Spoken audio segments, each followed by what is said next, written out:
नमस्कार, आप सभी लोगों को प्रणाम। यूपी न्यूज़ लाइव 87 जो मेरा यूट्यूब चैनल है, उस पर आपका बहुत-बहुत स्वागत है। दरअसल सीजेपी प्रोटेस्ट वापस शुरू होने वाला है। क्या सीजेपी प्रोटेस्ट वापस शुरू होने को है, तो उसकी तैयारियां पूरी मोटा भाई ने कर ली है? और क्या वाकई केंद्र सरकार ने क्या कुछ सीखा है?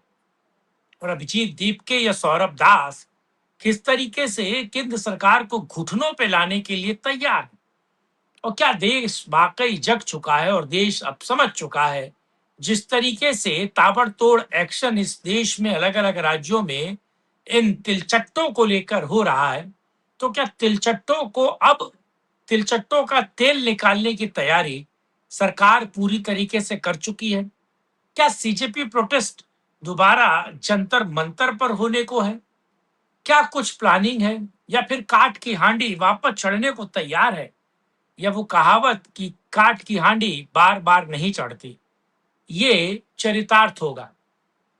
और आज जरा इसी को समझने की कोशिश करते हैं। आप लोगों से अनुरोध है, वीडियो को अंत तक देखिए, वीडियो को लाइक शेयर, चैनल को सब्सक्राइब करें, कमेंट बॉक्स में अपनी राय रखिए और वीडियो को शेयर करना बिल्कुल मत भूलिए। और यूपी न्यूज लाइव जो 87 है, वो मेरा जो यूट्यूब चैनल है उसे जरूर सब्सक्राइब करें। सबसे पहले मैं चाहता हूं कि आपको दो बैक टू बैक वीडियो दिखाया जाए। सबसे पहले सौरभ दास जो सुप्रीम कोर्ट को ठेंगे पर रख रहा है, जरा उसे अभी अगर सुप्रीम कोर्ट बोल रही है कि जिनके ऊपर एफआईआर्स है पहले से उनको मत छोड़िए, तो वो हमें मंजूर नहीं है। हमारा जो डिमांड है वो क्लियर है एंड उसी के हिसाब से होना चाहिए, क्योंकि उस यानी कि ये सुप्रीम कोर्ट को इसने ठेंगे हेलो पर रखा एवरीवन, है। अभिजीत दीप मैं देख रहा हूँ कई सारे स्टेट्स में पुलिस जो है वो स्टूडेंट्स को हैरेस कर रही है, परेशान कर रही है। गवर्नमेंट स्टूडेंट्स को डराना धमकाना बंद कर दे। अगर वो इसी तरह पुलिस के द्वारा स्टूडेंट्स को डराएगी, धमकाएगी, डिटेन की धमकियां देगी, अरेस्ट की धमकियां देगी, तो कॉकरोच जनता पार्टी फिर से बहुत बड़ा प्रोटेस्ट करेगी। We will protest again if you keep harassing the students. Stop harassing the students. यानी कि अच्छा, एक और चीज आप देखिए, मैं जरा उसको भी देखिए। दरअसल ये दिल्ली पुलिस का है। दिल्ली पुलिस बताती है कि जंतर मंतर पर जो बवाल हुआ उसमें 100 से ज्यादा मर्डरर शामिल थे।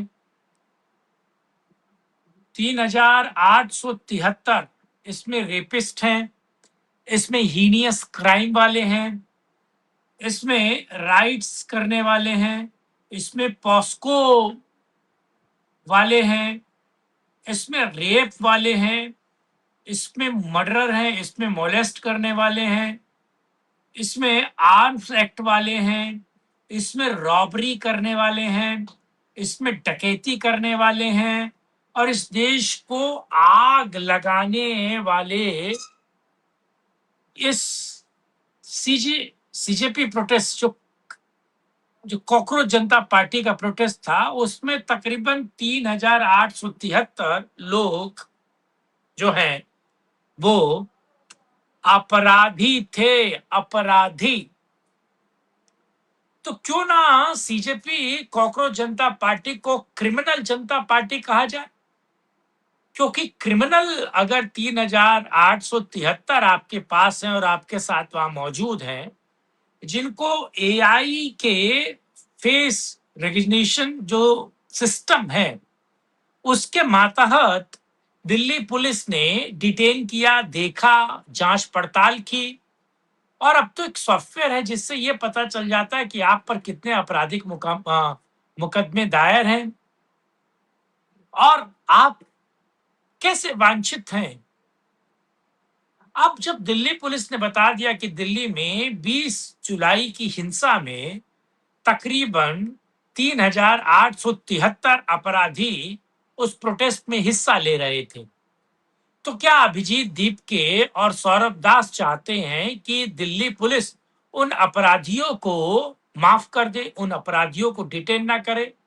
बकौल सुप्रीम कोर्ट ये चाहता है कि वो तमाम अपराधी जिन्होंने हीनियस क्राइम किया है और जो दिल्ली की हिंसा में दिल्ली के इस क्रिमिनल जस्टिस पार्टी कि प्रोटेस्ट में 20 जुलाई को शामिल थे उन पर आपराधिक मुकदमा दर्ज हो, उनको जेल भेजा जाए और उन पे कार्रवाई हो। तो बड़ा सवाल, क्या सौरभ दास या अभिजीत इसे नहीं जानते? और अभिजीत दीप के वापस दिल्ली में कह रहे हैं और देशव्यापी पूरे देश में आंदोलन की धमकी दे रहा है ये तिलचट्टा। सौरभ दास जो तिलचट्टा है, ये तेल चाट के बड़े होने वाले, और तेल विदेशी तेल है, भारतीय तेल नहीं है, क्योंकि भारतीय तेल पिया होता तो ये देशभक्त होते, राष्ट्र विरोधी नहीं होते। चाइना और अमेरिका के पैसों से, मनी लॉन्ड्रिंग से तेल चाटने वाले ये तिलचट्टे दरअसल अब सुप्रीम कोर्ट को ठेंगा दिखा रहे हैं। और जिस तरीके से अमित शाह ने पूरे देश में क्रैकडाउन किया हुआ, और जिस तरीके से अमित शाह ने इस पूरे देश में खास तौर से अलग अलग तरीके से वो जो मोदी को गाली देने वाले, योगी को गाली देने वाले, हिंदुओं को गाली देने वाले पर पुलिस तो कार्रवाई कर रही है, लेकिन देश की भद्र जनता अब उनको उठा उठाकर पटक पटक कर जगह जगह पर हिंच कर रही है। हिंचिस्तान हो गया देश, कोई बात नहीं, लेकिन हाँ, ये जरूरी है, ये बहुत आवश्यक है और ये होना चाहिए, और ये हो रहा है। अब इसमें बहुत महत्वपूर्ण एक और बात, तो क्या देश आखिर करे क्या? वापस CJP, criminal justice party, criminal जनता पार्टी कह दीजिए, क्रिमिनल दोगला पार्टी, जो भी आपको मन में है, वापस धमकी दे रहे हैं कि प्रोटेस्ट करेंगे, दिल्ली का चक्का जाम करेंगे, पूरे देश में प्रोटेस्ट करेंगे। बड़ा सवाल इसमें एक और है कि अगर ये वापस चक्का जाम करते हैं और वापस प्रोटेस्ट करते हैं, तो क्या जंतर मंतर पर इनको और काट की हांडी क्या दोबारा चढ़ेगी? और क्या वो माइलेज, वो जो बेनिफिट इनको मिला, वो दोबारा मिल पाएगा? क्या देश एक बार सी बन गया, मूतिया बन गए, यूथ चेंजी, क्या दोबारे मूतिया बनने आएंगे? क्या वापस उसी तरीके से मूतियों का प्रोटेस्ट होगा? क्या ये जेनजी प्रोटेस्ट दोबारा हो पाएगा? और क्या दोबारा, क्योंकि देखिए पिछली बार सब कुछ पीएमओ ने डील किया, गृह मंत्री अमित शाह को साइडलाइन किया गया था, और एलजी के थ्रू गृह मंत्री को साइडलाइन करके पीएमओ इस पूरे प्रोटेस्ट को मांडवाली कर रहा था। तो अगर ये प्रोटेस्ट होता है तब तक संसद भी खत्म हो जाएगी। तो अगर संसद नहीं चल रही है और ये प्रोटेस्ट हो रहा है, और जब लगाम गृह मंत्री के हाथ में है, तो गृह मंत्री तो लंबा बांस करेगा, और अगर गृह मंत्री के हाथ में लगाम रही, वापस पीएमओ ने इसमें हैंकी पैंकी करने की कोशिश नहीं की, तो गृह मंत्री तो लंबा बांस करेगा दूर तक और देर तक। जिसने 370-35 से खत्म कर दिया, जिसने नक्सलवाद खत्म कर दिया, जिसने एफसीआरए बिल लाकर इस देश में पलने वाले देश विरोधी तत्वों के नल और टाइट कर दिए, जिसने आधों को बांधिया कर दिया राजनीतिक पार्टियों को, क्या वो सीजेपी के प्रोटेस्ट को दोबारा पनपने देगा, दोबारा होने देगा? क्योंकि एक बार तो पीएमओ ने अपनी भद पिटवा कर देख ली, तो क्या दोबारा भद पिटवाने के लिए पीएमओ तैयार है? या वाकई दोबारा अमित शाह के हाथ में कमान रहेगी, तो दिल्ली के किसी कोने में इनको प्रोटेस्ट करने के लिए भेज दिया जाएगा। और भलसवा डेयरी के आगे निरंकारी भवन का एरिया है, निरंकारी ग्राउंड है दरअसल। भलसवा डेयरी जहांगीरपुरी आपने देखा, उसके आगे जो है निरंकारी एक पूरे का पूरा ग्राउंड है, वहां सुलभ शौचालय लगाइए, वहां पर पूरी व्यवस्था करिए और उनको उठा के डाल दीजिए कि अगर प्रोटेस्ट करना तो यही ऐसी तैसी करना, और देश विरोधी नारे लगे। और वैसे भी जो क्रैकडाउन चल रहा है उसको देखकर लगता नहीं है कि दोबारा किसी के पिछवाड़े में इतनी हिम्मत है कि आकर वापस देश विरोधी नारे लगाना। कि तो क्या ये धमका रहा है, गीदड़ भभकी दे रहा है? अगर ये गीदड़ भभकी भी है तो इसे आसानी से और इतने आराम से नहीं लेना चाहिए।